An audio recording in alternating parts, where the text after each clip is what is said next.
Next up, we have David Whelan from Bluebird. David, ready?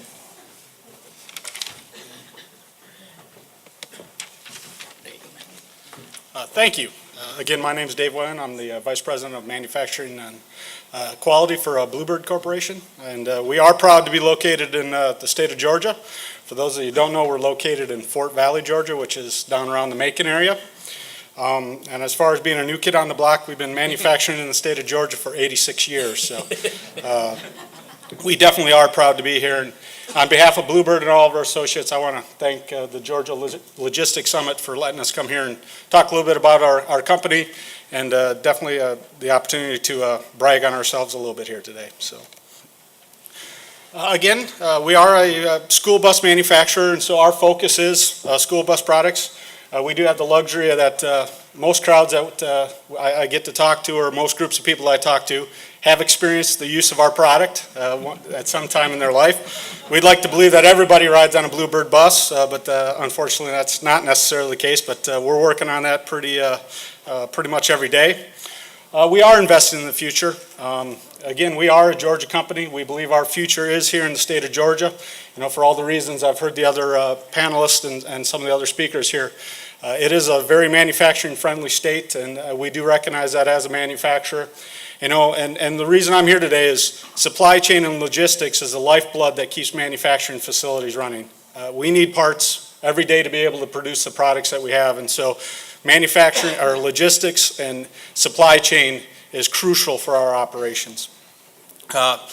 As you can imagine, with the product or the cargo that we transport every day, safety and quality is uncompromised for us. It's something that we will not budge on, and it's something that we build into all of our products. And so, you know, as I've got a couple of slides talking about this in a little bit, but you know, it is something that is near and dear to us. You know, we are I heard my friend down there talk about custom orders. We are designed with the customer in mind. Our average order size on a school bus, you probably wouldn't believe this, but our average order quantity is 1. There are 50 different state specs. Every school district can modify their own specification, and all the provinces of Canada have. So as we build products, you know, it is highly customized. You'd be surprised at what you can put on a school bus. When you think about that big yellow box running down the road, you think they're all the same, but they definitely are not. They are highly customized. One of the things that I'm going to touch on a little later, we definitely are a leader in affordable green solutions, and that's probably one of the things I'll talk about most today, but we've been very successful in alternative fuels. In fact, we far outweigh our competition. We've got twice as many products on the road in use every day. You know, when you hear all these about emerging technologies, Bluebird, we put products out every day that are using alternative fuels and that, so we're real proud of that accomplishment. And again, you know, we're nowhere without our customers, and so we're very focused on sales and service. Again, you know, one of the things as a manufacturer, and you know, I thought it was interesting, the comment about evolving.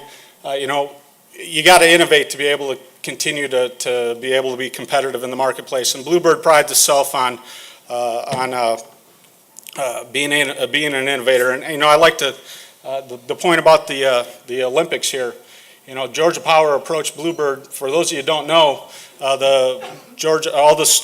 of the buses that were used to transport people during the Olympics were all electric buses, and Bluebird School Bus was one of the first companies to be able to do that. Battery technology at the time didn't make it very cost effective, but you know, we do pride ourselves on being out in the forefront of technology. And again, we tell people that we're a purpose-built school bus company. So our competition, they are truck manufacturers. So as you can imagine, cargo box trucks, you put a school bus on it, it might not be the same ride as our school bus. So that's what we do every day. We make products for transporting students and people. To that point, you know, we are a logistics company. We provide a product for a pretty important logistics. For those of you who don't know, on average every day there's about 30 million students that get transported in the United States. And as you can see, the safest mode of transportation getting kids to and from school is a school bus. I believe last year we had 6 fatalities.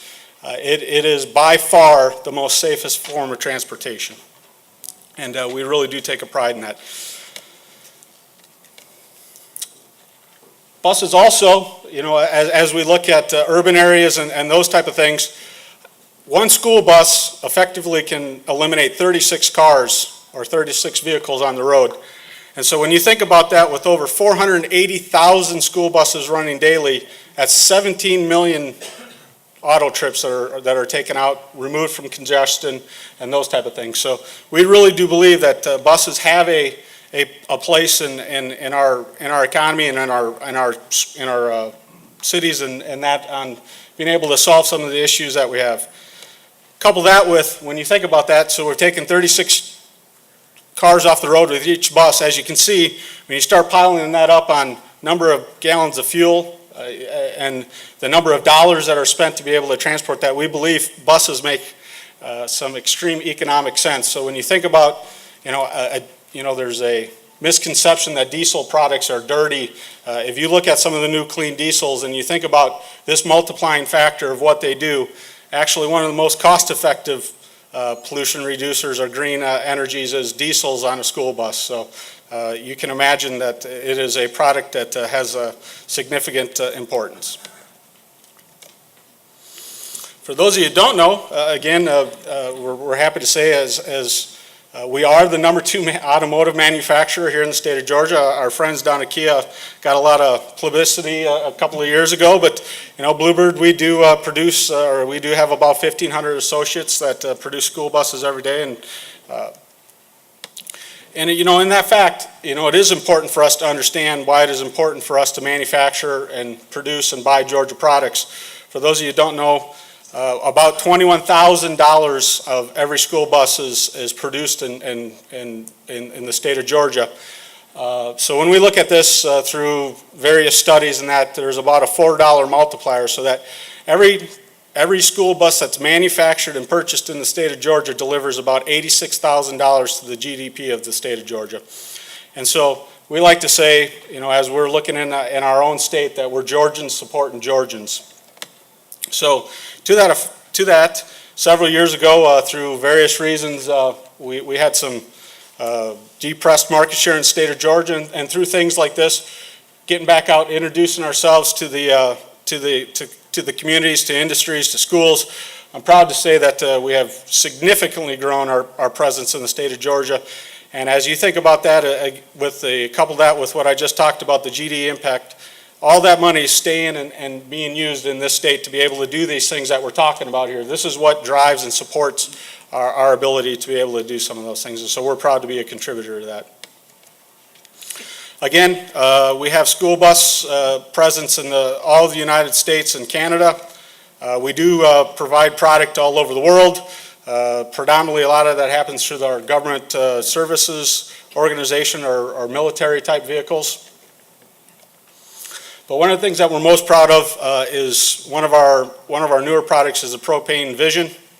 It is a school bus that can hold up to 77 students, and it is a green bus. And so Bluebird is one of the reasons why, or is one of the leaders in green technology. So between our Type A, which is the little school buses, Type C is a bus with a nose on it, and a Type D, a flat nose bus, we put out more school buses than all of our competition combined. And when you think about why is it important for some of these products, when you think about propane, 90% of it is produced in the United States. The additional 7% is produced in Canada. So 97% of propane is produced right here in North America. So as we talk about some of the things that can really change, or if you hear some things like transition fuels and some of those things, propane and CNG are definitely products that we're going to be looking at. And so particularly when you look at like a school bus, something that's on a set route, it makes complete sense on being able to do that. Couple that with the fact that propane is about half the cost of diesel right now. It is not a technology that you need grant money or anything like that to make the business case. It stands on its own merits over the life of that product. And so, one of the things we found and that we're finding with our partner Ford Roush is that when you look at this technology, I know it's gaining some footholds in box trucks and some of those UPS, those type of delivery services. You know, it's a great product. If you want to come look at the school bus market, there's probably a lot of things you could learn from, but it definitely is a great product. Our friends over in Howell County were one of the first people to put that product in, and it's doing a fantastic job for them over there. So, but we're real proud of this. Some of you might have seen here lately, you know, just how much it's catching on. The city of Omaha decided that this made so much sense that they're going to convert, or they are converting their whole school bus fleet to this, and we're in the process of building 400 buses for the city of Omaha. So as you can see, this got picked up by quite a few places, and so again, this is, you know, as Georgia manufacturers, we are making an impact in our whole country. We're getting our name out in there and into the industry, and so, you know, with that, I just want to thank you for letting me have a few minutes here to talk about Bluebird. I didn't necessarily talk too much about our supply chain, because if you enjoyed this today, I'll invite you to come see me in the manufacturing panel tomorrow. I'm doing dual duty, but again, I just want to thank everybody here, and thank you for the time, and thank you on behalf of Bluebird.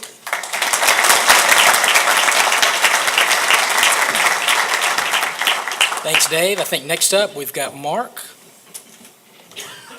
with Enova. Mark, come on up. It's all yours, buddy. Thank you. Yes, sir. Good afternoon. I'm Mark Newhart, Vice President of Transportation and Logistics at Enova Energy.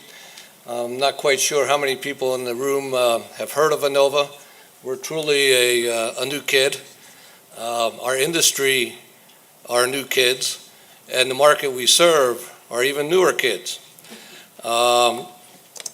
Basically, Enova was formed in 2009 here in Atlanta as an independent renewable energy power producer, with the focus on building renewable energy power plants and also biomass fuel production. 2011, we were awarded Mezzanine Deal of the Year for a project where we built a 37.5 megawatt power plant in Connecticut. The same year, we formed Enova Wood Pellet Group, and that's focused on producing fuel for the European market. Specifically, the utilities in Europe are now burning wood pellets instead of things that are carbon intensive like coal. We have a management team with over 275 years of experience. That's not all me, even though it feels it right now. And that has participated in $28 billion in transactions in related industries. So what are wood pellets? They're essentially fiber from trees that are densified into a pellet. They have high BTU value in relation to coal. They produce something like 8,200 BTU, where coal might be 10, 11, 12,000 BTU. And they're used as an alternative fuel that lowers CO2 emissions. Enova produces, or will produce when we launch our plants, all of our pellets from southern yellow pine trees.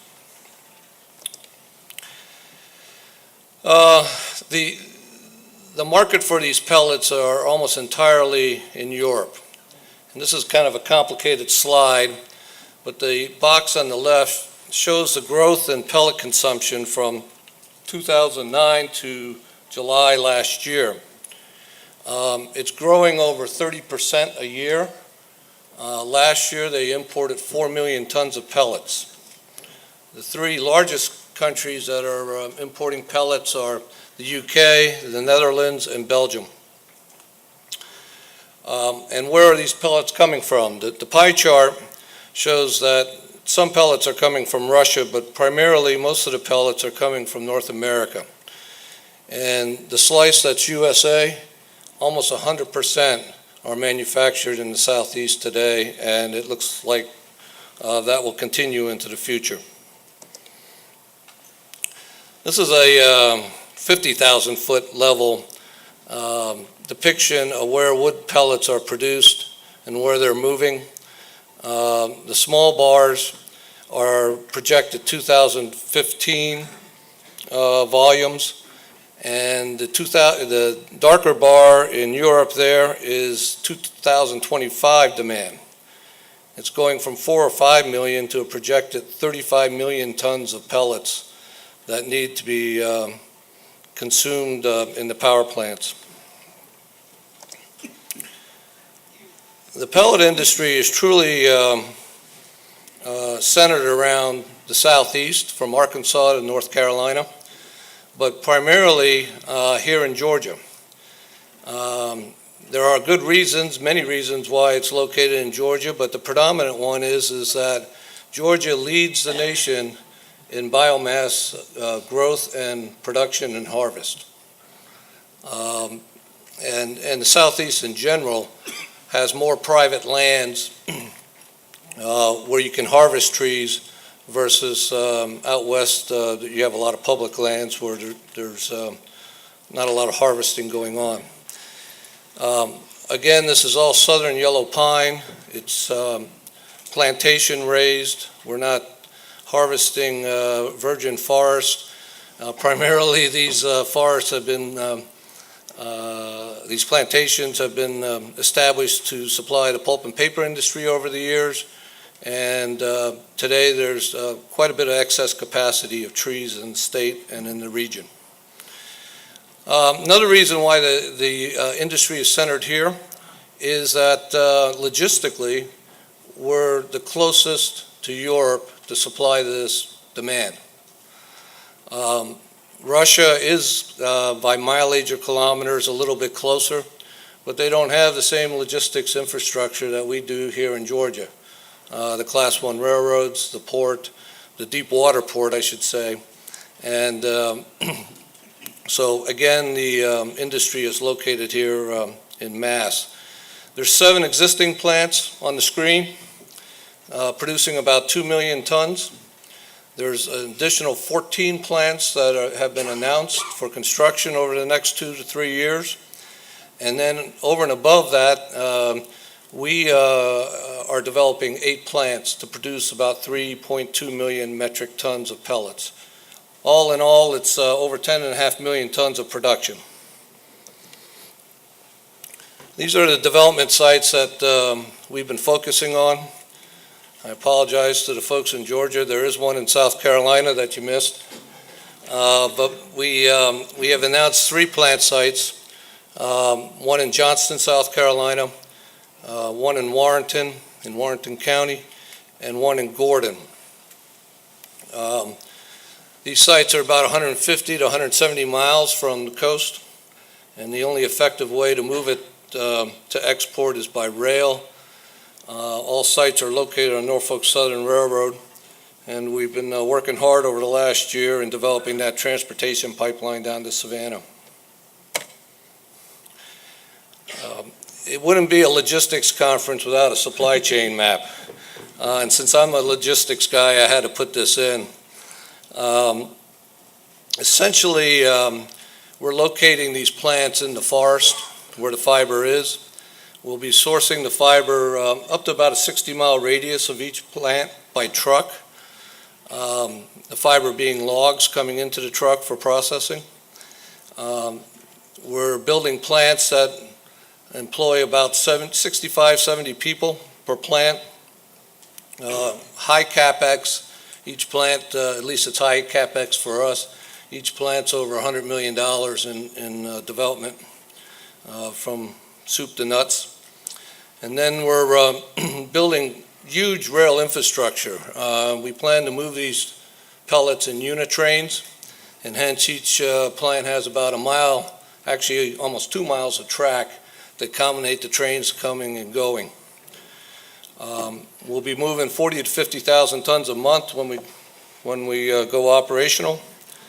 And those trains are all pointed at a bulk terminal in Savannah that it's already there. It's called Colonial Terminals, which has about 45,000 tons of storage, and then we'll be loading ships.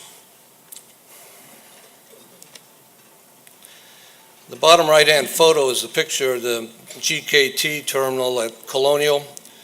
It's I've been in the marine business for 30 years, and it's I don't know of a more modern facility in the United States for loading dry bulk cargo. We're very fortunate that the facilities there, we're adapting it for wood pellets that previously handled another product. That facility can handle 2 unit trains, 2 75-car unit trains, and can load out ships, Supermax ships in about 3 days, which is fairly state-of-the-art. Norfolk Southern has been a tremendous partner in developing the transit. I see I made a point here that they have daily service to the port. We have it down to hours. The trains will be moving in 6 to 7 hours from the plants down to the port, and in some cases right onto the ship. So when we step back a little bit, this is my final slide. We expect to break ground in Warrenton very soon. We think all 3 plants will be up and running second half of next year, near full capacity by the end of next year, producing 1.5 million tons of pellets, metric tons of pellets. The keys that we keep on every day focusing on and developing this business are very simple. The first one on the left is long-term credit-rated offtake contracts. We went out and established contracts with the utilities in Europe who are buying these pellets. And when we secured those long-term contracts, it provided for going out and developing the plants and getting the equity to build the plants. But what's most key is that top left slice. The certified wood that's here in Georgia, it's a wonderful resource.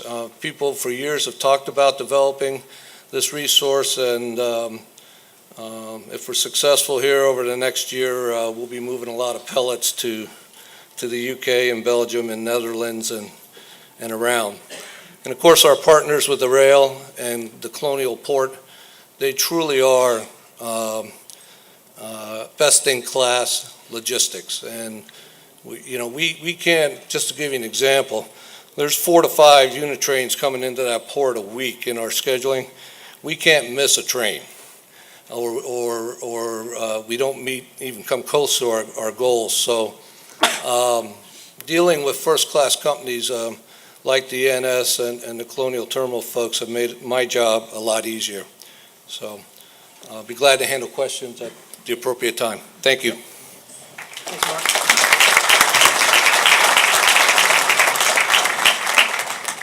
Next up, we'll ask Ty to come up from Mando. Ty, I think you got a movie too, right? Video? You have a video too? Yes. Okay. Let's not stop. Yep.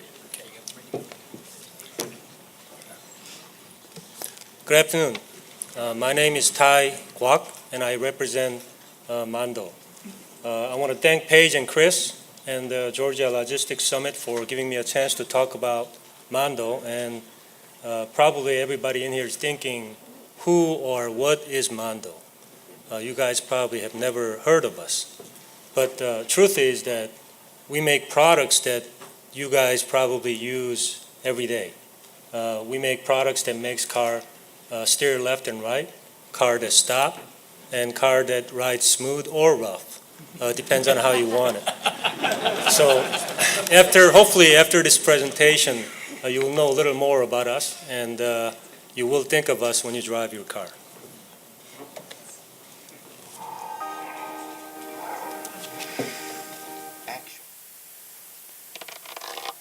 Changes the world. And Mando is the first to act.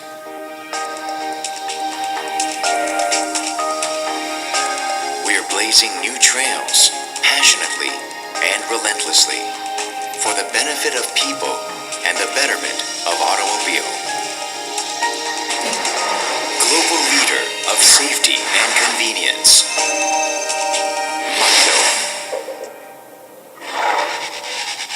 Mando has made history. We started out when Korea's automotive industry was in its infancy. Armed with a frontier spirit and uncompromising professionalism, we have emerged as a major global player.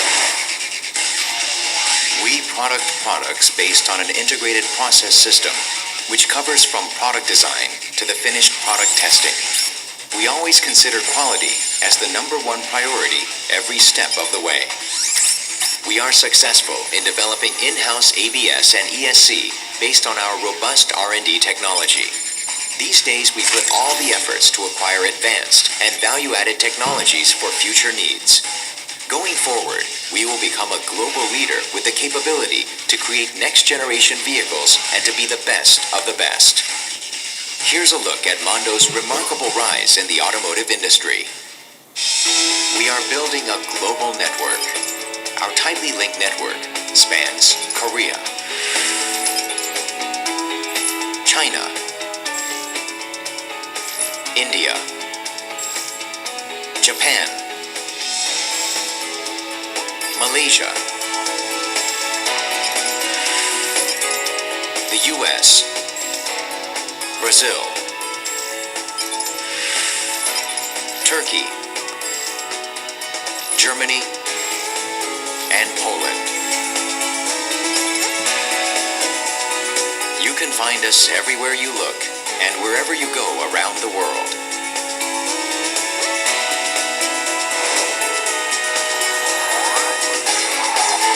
You can find us around the clock and across the globe, including the major extreme cold weather testing grounds, such as this one in Sweden.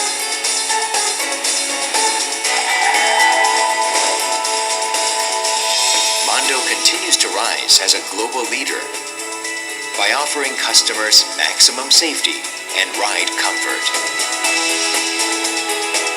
Mando has succeeded in the marketplace by offering top quality products and providing the best services. We are now in win-win partnerships with various premium automotive makers such as Hyundai Kia, BMW, Peugeot Citroën, GM, Ford, VW, and Renault. Today, Mando stands as a global maker of automotive systems and offers some of the world's best products. We are now making inroads into new markets around the world.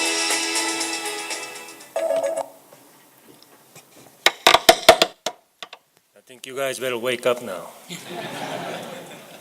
I usually don't present about our company to audience that are not automotive based from companies that's automotive based.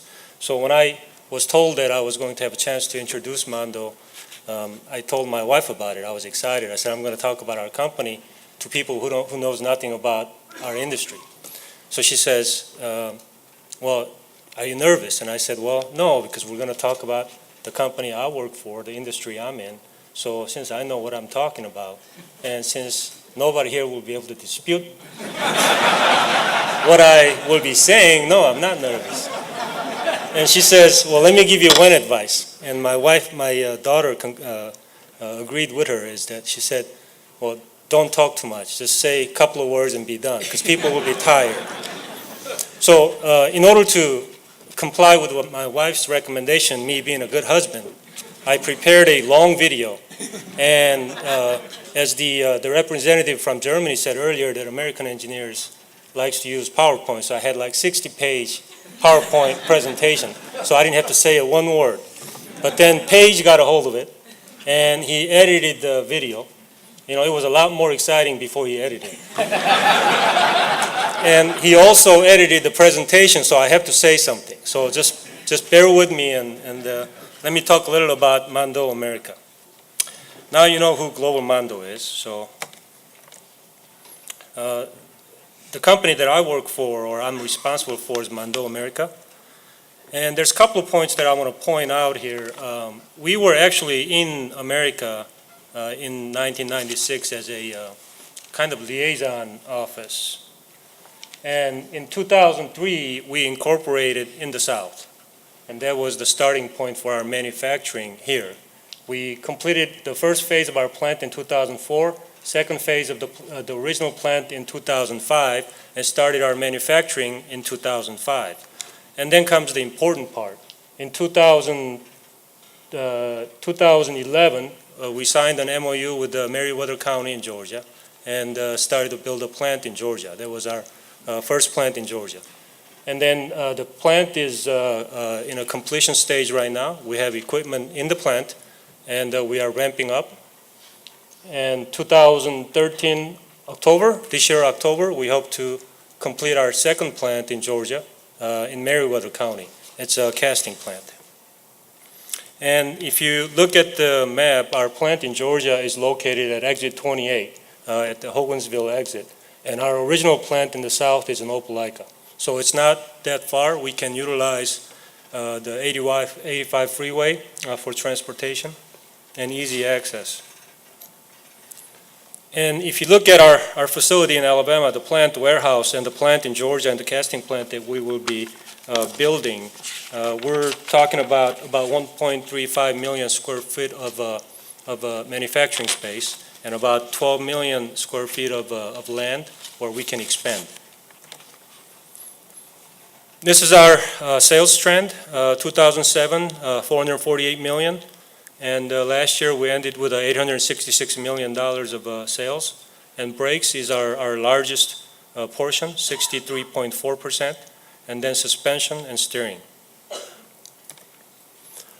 If you look at our long-term forecast, we hope with the completion of Georgia plant and the casting facility in Georgia, we will be able to reach beyond $1 billion by 2015.